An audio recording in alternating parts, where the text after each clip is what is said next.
Durante siglos, millones de personas han creído, y todavía creen, que la salvación depende de lo que hacen. Buenas obras, obediencia a la ley, esfuerzo religioso. Pero el apóstol Pablo declaró algo que desmantela esta idea por completo. Nadie será justificado por obras. Ningún rito, ningún mandamiento cumplido, ningún comportamiento ejemplar es suficiente para hacer a alguien justo ante Dios. Esta verdad, registrada en Romanos capítulo 3, ha sido ignorada por generaciones enteras que prefirieron mantener el control de su propia fe, tratando de presentarse ante Dios basándose en méritos personales. Pablo no suavizó sus palabras. Fue directo, incisivo y profundamente incómodo. Todos pecaron, todos están destituidos de la gloria de Dios, y la única justicia aceptable es aquella que viene de arriba, por la fe, no por esfuerzo humano. Al exponer esta verdad, no solo confrontó el orgullo religioso de los judíos, sino que también abrió las puertas de la gracia para todos los pueblos, anulando cualquier privilegio basado en linaje, cultura o tradición. La fe se convirtió en el gran igualador. Esta revelación no es solo doctrinal, es una liberación. Porque al quitar el peso de merecer la salvación, Pablo nos presenta a un Dios que justifica al impío, que salva por amor, que ofrece justicia como don. Es una verdad tan poderosa que hasta hoy muchos prefieren ignorarla, quizás por miedo a perder el control, quizás por aún pensar que pueden comprar el favor divino con rendimiento religioso. Pero Pablo fue claro, se excluyó todo motivo de vanagloria. Si este tipo de enseñanza clara, directa y fiel a las Escrituras es algo que valoras, aprovecha y suscríbete aquí en el canal, porque hay mucha más revelación en camino. Y no querrás quedarte al margen de lo que Pablo realmente enseñó. Pablo comienza el capítulo 3 llamando la atención sobre una realidad incómoda, la condición universal del pecado humano. Continúa el razonamiento que había establecido hasta ese momento. No hay justo ni uno solo, y nos obliga a mirar hacia donde muchos prefieren cerrar los ojos. Al poner a toda la humanidad bajo el juicio divino, Pablo expone lo que muchos prefieren ignorar. La crisis espiritual no es un problema solo de algunos, sino el estado natural de toda persona sin Cristo. No quiere dejar margen para excusas. Su acusación es amplia y profunda. La extensión de esta crisis es relatada sin privilegios. Judíos y gentiles están igualmente bajo el pecado. Romanos 3:9. Pablo rechaza cualquier idea de que aquellos que tienen la ley o que pertenecen a una religión revelada estarían exentos de esta crisis. En cambio, muestra que el pecado ha penetrado en la naturaleza humana de tal manera que nadie escapa de su corrupción y condenación. Aquellos que se sienten mejores por sus prácticas morales, sus cultos o su herencia religiosa son recordados de que la luz del patrón divino revela a todos una misma falla. Todos caen. Al exponer esta crisis, Pablo no se contenta con generalidades. Recurre a la Escritura Sagrada, citando diversos textos del Antiguo Testamento que retratan el colapso moral del hombre. No hay quien haga el bien, ni uno solo, salvaguardando la idea de la total depravanación. Destaca que no se trata solo de pecados externos, sino de una naturaleza corrompida, una inclinación interna al mal. Esta estrategia refuerza que la acusación es justa, no una invención humana, sino algo ya reconocido por las Escrituras y por la conciencia humana. El gran objeto de este diagnóstico dramático es mostrar que, ante Dios, el hombre realmente está indefenso. Sin Cristo no hay justificación válida. La acusación no es meramente clínica o teórica, sino vital. Coloca a cada oyente, a cada lector, ante el gran tribunal divino. Si somos condenados por la ley, si nuestro pecado es real y total, solo nos queda una esperanza, que algo o alguien pueda librarnos de esta crisis. Cuando Pablo termina esta introducción, ya ha preparado el terreno para revelar la solución divina, la justificación por la fe. Pero antes de revelar esta luz, quiso oscurecer todo el escenario humano, dejando claro que no quedaba espacio para la autoconfianza, para la vanagloria o para el mérito humano. La crisis espiritual de la humanidad está puesta. Ahora corresponde al Evangelio responder. En el segundo subtema, Pablo avanza y desconstruye dos creencias muy arraigadas. Por un lado, los judíos, que se enorgullecían de ser portadores de la ley.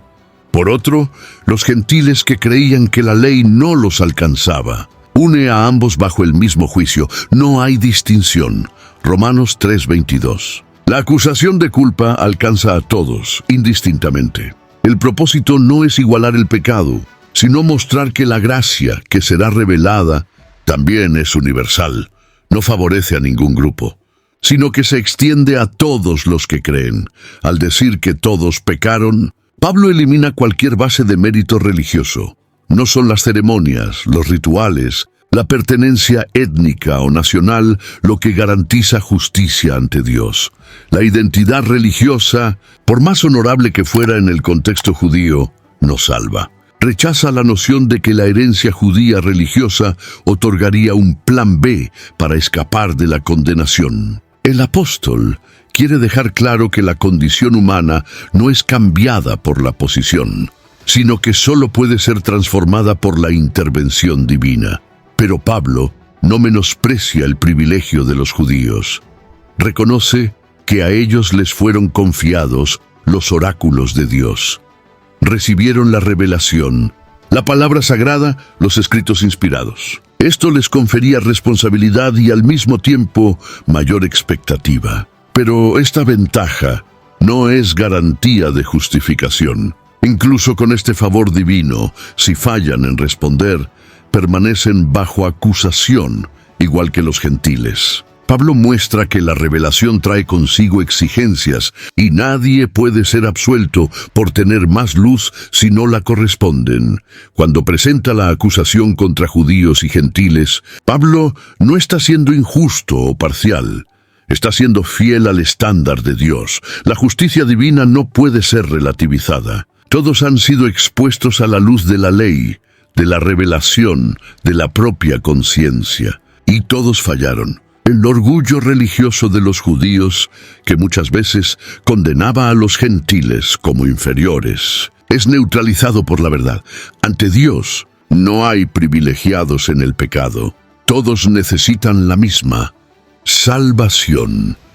Este subtema deja clara una de las verdades que muchos ignoran. La salvación por la fe no es solo una bendición para los menos favorecidos, sino la solución divina para todos. Y Pablo, al poner a judíos y gentiles bajo la misma acusación, prepara el camino para la universalidad de la gracia. La culpa es universal, pero también lo es la oferta de la gracia que cubre a todos. A este punto, Pablo muestra que cualquier intento de alcanzar la justicia ante Dios mediante las obras de la ley está destinado al fracaso. Rechaza explícitamente que la justicia propia, es decir, los esfuerzos humanos, las observancias, los méritos, pueda justificar a alguien ante él. La ley revela el pecado, pero no lo remueve. El apóstol insiste, la justificación no es por obras de la ley. Romanos 3:20-28. La falencia de la justicia propia es una de las verdades más difíciles de aceptar, precisamente porque ataca el ego humano y su deseo de merecer. Pablo construye este argumento desde una necesidad. Si fuera posible a alguien alcanzar justicia mediante la ley, justicia dejaría de ser gracia. En ese caso sería algo conquistado, pagado. Pero quiere que vean que la justicia de Dios no puede ser comprada por esfuerzo humano. Desmonta la lógica legalista que demanda cumplimiento perfecto y continuo de la ley. Como ninguna persona puede realizar todo eso con exactitud, Nadie podría sostenerse ante Dios basado en méritos propios. Además, Pablo rechaza la idea de que la ley conceda mérito. No tiene un crédito automático por simplemente cumplir los preceptos. Muestra que gran parte del esfuerzo humano ante Dios nace de la ignorancia de que el propio hombre es incapaz de cumplir perfectamente la ley. La ley funciona como un espejo. Denuncia el pecado, muestra la imperfección, pero no concede remisión, no transforma. Permanece como norma, pero no como medio de salvación. Esto forma parte del núcleo de la acusación paulina. Y al rechazar la justicia propia, Pablo también desmonta cualquier fundamento para el orgullo espiritual. La persona que intenta hacer suficiente para merecer a Dios, cuando entienda la profundidad de este argumento, verá que su base humana es insostenible. Quiere que permanezcamos despojados para que nuestra única esperanza sea la gracia divina. Las buenas obras que vengan después de la fe no justifican, confirman lo que Dios ya hizo. La justificación para Pablo es obra exclusivamente de Dios. En este punto, ya estamos viendo que el hombre, según la carne, no puede salvarse por sus obras. La ley no es villana. Tiene función reveladora, pero no provee de justicia. Con esta falencia de la justicia propia puesta de manifiesto, Pablo se prepara para introducir lo que muchos ignoraron: la justicia de Dios mediante la fe, un don gracioso y gratuito, no basado en mérito humano. De hecho, vale una pausa aquí. Cuando piensas en todo esto, en la inutilidad de la justicia propia y en la imposibilidad de justificarse ante Dios por esfuerzo, ¿qué más te impacta? Deja en los comentarios una palabra, una frase o incluso una confesión sincera. Será precioso ver cómo esta verdad ha alcanzado y confrontado corazones como el tuyo. Después de desmascarar la ilusión de la justicia humana, Pablo sorprende a sus lectores con una revelación que lo cambia todo. La justicia de Dios se ha manifestado sin depender de la ley. Afirma que ahora se revela sin la ley la justicia de Dios, teniendo el testimonio de la ley y de los profetas.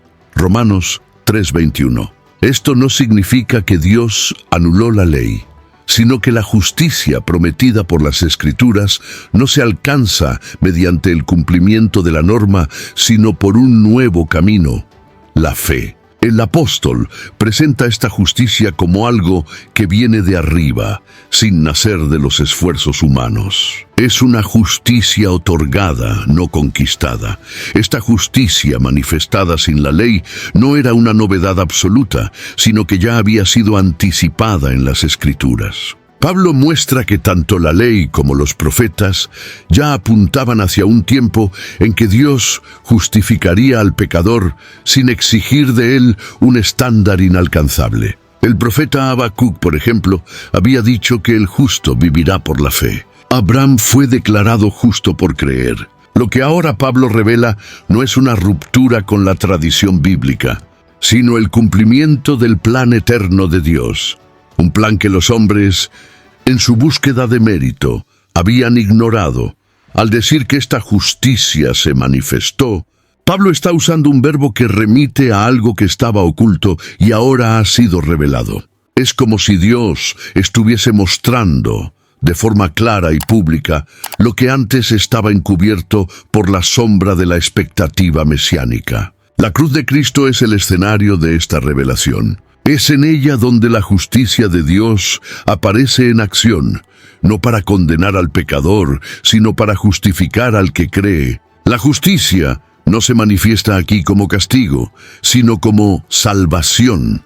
Este giro es profundamente contraintuitivo para la mentalidad religiosa de la época. Los judíos esperaban que Dios revelara su justicia castigando a los pecadores, destruyendo a los enemigos. Pero Pablo dice que se reveló salvando a los indignos. Esto exige una relectura profunda de la fe. Dios no solo es justo en sí mismo, Él justifica. No solo exige justicia, Él mismo provee justicia. Y esto lo hace sin la mediación de la ley mosaica, sin rituales, sin exigencias humanas, solo por la fe en el Hijo. Al presentar esta justicia como un don, Pablo inicia una nueva etapa de su argumentación. Ahora no está hablando más del problema del pecado, sino de la solución de Dios. Una solución que escapa al control humano, que no puede ser manipulada o dominada por fórmulas religiosas. Es esta justicia revelada, sin la ley, la que se convertirá en el centro de todo lo que el apóstol enseñará sobre la salvación. Una verdad tan profunda que muchos aún hoy continúan ignorándola. En la cúspide de la revelación del Evangelio, Pablo presenta con claridad la base de la salvación, siendo justificados gratuitamente por su gracia, mediante la redención que hay en Cristo Jesús. Romanos 3:24. Aquí, tres conceptos poderosos se entrelazan: justificación, gracia y redención. La justificación es el acto judicial de Dios de declarar al pecador como justo. La gracia es el favor inmerecido que mueve este acto. La redención es el precio pagado para que esta justificación fuera posible. Todo esto está en Cristo y nada proviene del mérito humano. La palabra gratuitamente, usada por Pablo, no está ahí por casualidad. Está insistiendo en que la salvación no es una negociación, sino un regalo. El término griego lleva la idea de algo ofrecido sin causa, es decir, sin que el receptor haya hecho nada para merecerlo. Y esto va en contra del sentido común religioso, que siempre quiere transformar la salvación en un contrato de intercambios. Yo hago, Dios recompensa. Pero Pablo declara que esta justificación no es pagada por esfuerzo, es recibida por la fe. Fluye de la gracia, no de la capacidad del pecador. La redención, citada aquí, remite al lenguaje de los mercados antiguos, donde esclavos eran libertados mediante el pago de un precio. Pablo está diciendo que Cristo pagó este precio con su propia vida. Su sangre es el valor de nuestra libertad. La cruz no fue un accidente histórico, sino el centro del plan divino para rescatar al hombre de la esclavitud del pecado. Y al usar esta imagen, apunta a la profundidad del sacrificio de Jesús. Él no solo murió por nosotros, Él nos compró para Dios. Esta justificación, por lo tanto, no es solo un concepto teológico. Tiene implicaciones existenciales y espirituales profundas. Quien es justificado tiene una nueva identidad ante Dios. Ya no es más reo, sino hijo. Ya no es más condenado, sino libre. Esto produce una nueva forma de vivir, no basada en miedo o esfuerzo para ser aceptado, sino en gratitud por ya haber sido aceptado. Pablo no está enseñando solo una doctrina, está revelando una nueva forma de existir ante el Padre. Ignorar esta verdad es permanecer prisionero de la religión basada en esfuerzo y culpa. Muchos siguen tratando de salvarse por comportamientos, prácticas o reglas, cuando el apóstol dejó claro, es por la gracia, mediante la redención en Cristo. Todo lo necesario fue hecho en la cruz. Lo que resta es creer, confiar y vivir como alguien que ha sido completamente perdonado y justificado por amor. A esta altura, Pablo establece la fe como el único canal por el cual la justicia de Dios se vuelve accesible al ser humano. Concluimos, pues, que el hombre es justificado por la fe sin las obras de la ley. Romanos 3:28. Esta es una de las afirmaciones más revolucionarias de toda la epístola. No está diciendo que la fe es un añadido necesario a la ley, sino que sustituye completamente el sistema de justificación por las obras. La fe, aquí, no es solo una creencia intelectual, es confianza absoluta en Cristo como único Salvador. Esta enseñanza va en contra de la naturaleza humana, que prefiere control y rendimiento. La idea de confiar solo en otro, en este caso en Cristo, hiere el orgullo. Pero es precisamente esta entrega la que Pablo exalta. No presenta la fe como una obra meritoria en sí, sino como la mano vacía que se extiende para recibir lo que Dios ofrece. Y esta imagen lo cambia todo. La fe no es moneda de cambio, es rendición total al favor divino. Es la negación del orgullo, la confesión de que no tenemos nada que ofrecer. Al destacar la fe, Pablo también revela la universalidad del Evangelio. No hay más separación entre judío y gentil, entre erudito y simple. Todos pueden creer. La puerta de la salvación está abierta para cualquiera que se vuelva a Dios, confiando en la obra de Cristo. Esto desmantela cualquier sistema religioso excluyente, cualquier tentación de elitismo espiritual. La fe es el gran nivelador y también la gran invitación. Cree y vivirás. Pablo no ignora que este mensaje puede parecer escandaloso. Dejar de lado el mérito, abolir las exigencias ceremoniales, hacer que la salvación sea accesible solo por la fe, parecía, para muchos, peligroso. Pero insiste en que esta era la voluntad de Dios desde el principio. El sistema de la ley fue pedagógico, apuntaba a Cristo, pero ahora que ha venido la fe, ocupa el centro. La justicia de Dios se atribuye a quien cree, no porque sea digno, sino porque Dios quiso salvarlo por amor. La enseñanza de la justificación por la fe, por lo tanto, no es solo una doctrina de salvación, sino el corazón del Evangelio de Pablo. Sin fe no hay acceso a la gracia. Sin confianza en la obra de Cristo, la redención permanece distante. La fe es el hilo conductor que une al pecador a la cruz, y la cruz al corazón de Dios. Y a pesar de ser simple, esta verdad todavía es ignorada por muchos, sustituida por fórmulas humanas que solo perpetúan la esclavitud religiosa.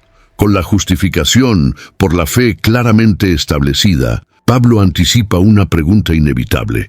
¿Dónde queda el espacio para el orgullo humano? Él responde con firmeza, ¿dónde está, pues, la jactancia?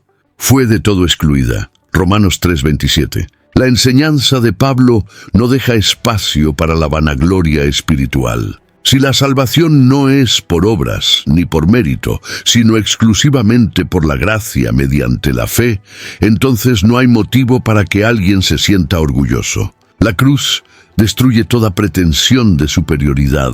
Esta exclusión de la vanagloria no es solo una consecuencia lógica, es una exigencia espiritual del Evangelio. Dios no comparte su gloria con nadie. Cualquier sentimiento de autoexaltación ante Dios revela que aún no se comprende la profundidad de la gracia. El apóstol Pablo sabía esto, pues antes de su conversión se glorificaba en la ley, en su linaje y en su justicia personal. Pero al encontrar a Cristo, declaró que todo aquello se convirtió en basura ante la excelencia del conocimiento del Salvador. Filipenses 3:8. Al eliminar cualquier base para el orgullo, Pablo no está disminuyendo el valor de las buenas obras o de la vida piadosa. Solo está reubicando estas cosas en su debido lugar.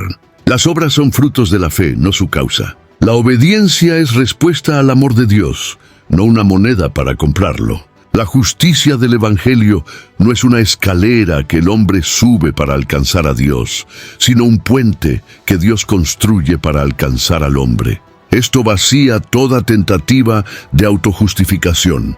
Además, esta exclusión de la vanagloria también elimina las divisiones dentro de la comunidad de fe. Nadie puede sentirse superior a otro. El Evangelio nivela a todos, el moralista y el pecador público, el judío y el gentil, el erudito y el simple. Todos han sido alcanzados por la misma misericordia. Pablo anticipa que esta unidad será probada en las relaciones entre creyentes y por eso insiste tanto en este punto. El orgullo espiritual destruye la comunión, pero la verdadera gracia genera humildad. Al preguntar, ¿dónde está, pues, el motivo de vanagloria? Pablo nos invita a mirar hacia adentro.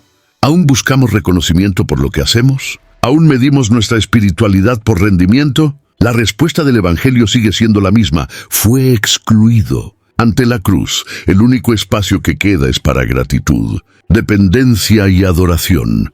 Siguiendo la lógica de la justificación por la fe, Pablo amplía la discusión a una cuestión crucial, la abrangencia de la salvación. Pregunta, ¿por ventura Dios es solo Dios de los judíos? ¿Y no lo es también de los gentiles? Sí, también de los gentiles. Romanos 3:29. Esta pregunta lleva un peso histórico y teológico enorme. Durante siglos, el pueblo judío se veía como exclusivo en la relación con Dios, pero ahora Pablo muestra que el Dios que justifica por la fe no es tribal, es universal. Alcanza a todos los que creen, independientemente de su origen. Este punto es profundamente relevante, pues lo que está en juego aquí es la universalidad de la gracia. Si la salvación es por la fe y no por la ley, entonces no está restringida a un grupo étnico o religioso. El mismo Dios que justifica al judío por la fe es el mismo que justifica al gentil por la fe. No hay dos caminos ni dos evangelios. Esta era una verdad radical para la mentalidad judía de la época, pero Pablo la defiende con osadía. No está relativizando la fe, sino revelando su amplitud. El apóstol no está solo levantando un argumento teológico, está combatiendo una segregación espiritual. La idea de que ciertos pueblos tendrían más acceso a Dios que otros es desmentida por el Evangelio. La fe en Cristo rompe barreras culturales, religiosas y sociales. La comunidad cristiana debería reflejar esta verdad, una unidad basada en la fe común, no en herencias o tradiciones. Pablo plantaba esto en sus iglesias, enseñando que no había más judío ni griego, sino que todos eran uno en Cristo Jesús. Gálatas 3:28. Esta declaración también confronta el exclusivismo espiritual que aún persiste en muchos ambientes religiosos. Siempre que una iglesia, una cultura o una tradición intenta monopolizar el acceso a Dios, está negando la esencia del evangelio que Pablo predicó. El Dios de Pablo es Dios de todos los pueblos. Y esto no hace que la salvación sea barata, sino que hace que la gracia sea aún más gloriosa. Es accesible a todos, pero aún así transforma profundamente a cada uno que la recibe por la fe. Al afirmar que Dios también es Dios de los gentiles, Pablo enseña que la justificación por la fe no es solo una doctrina individual, sino también un puente para la reconciliación entre pueblos. La cruz no solo reconcilia al hombre con Dios, sino también al hombre con su prójimo. Y donde esta reconciliación no ocurre, es señal de que la fe aún no ha sido plenamente comprendida. Al cierre de su argumentación, Pablo anticipa una crítica que seguramente vendría. Si la justificación es por la fe y no por las obras de la ley, ¿entonces la ley es anulada? Responde con firmeza: ¿anulamos pues la ley por la fe? De ninguna manera, antes confirmamos la ley. Romanos 3:31. Esta respuesta revela el profundo equilibrio de la teología paulina. No pone la fe y la ley como enemigas. Lo que Pablo combate es el uso de la ley como instrumento de salvación. Pero la fe, según él, no anula la ley, la establece en su verdadero propósito. Pablo ve la ley como santa, justa y buena, Romanos 7:12, pero insuficiente para justificar. Revela el carácter de Dios, apunta al pecado, conduce a la conciencia de la necesidad de un Salvador. Cuando alguien cree en Cristo y es justificado por la fe, no está descartando la ley, sino reconociendo que cumplió su papel. La fe confirma que la ley tenía razón al mostrar nuestra culpa. Y también confirma que solo Cristo puede cumplir plenamente lo que la ley exigía. Confirmar la ley por la fe es reconocer que el estándar de Dios sigue siendo válido, pero que su exigencia de justicia fue plenamente satisfecha en Cristo. Aquel que es justificado no vive ahora sin referencia moral, sino con el corazón transformado, deseoso de agradar a Dios. La obediencia no es más un intento de alcanzar el favor divino, sino una respuesta amorosa a la gracia recibida. La fe, por lo tanto, no desprecia la santidad, la capacita para vivirla. Además, al decir que la fe confirma la ley, Pablo rescata el sentido más profundo de la justicia bíblica. No se trata de una justicia exterior, formalista, sino de un corazón rendido a la voluntad de Dios. Jesús mismo afirmó que no vino a abolir la ley, sino a cumplirla. Mateo 5:17. Y Pablo hace eco de esta idea. Cristo es el fin de la ley para justicia de todo aquel que cree. En él, la ley se cumple en amor, no solo en letra. Concluyendo su exposición en Romanos capítulo 3, Pablo no deja dudas. La fe es el camino de la justificación, pero no es una licencia para vivir sin compromiso. Por el contrario, confirma que el plan de Dios era conducir a los hombres a una vida de verdadera obediencia, nacida de la transformación interior operada por la gracia. La fe no es enemiga de la santidad, es su punto de partida. Hay verdades que no se pueden dejar de lado, y esta es una de ellas. Si este mensaje habló contigo, compártelo con alguien que también necesita liberarse del peso de intentar merecer la salvación. Escribe aquí en los comentarios lo que más tocó tu fe hoy. Y por supuesto, suscríbete al canal para seguir caminando con Pablo a través de las páginas que transforman vidas hasta hoy. A través de las páginas que transforman vidas hasta hoy.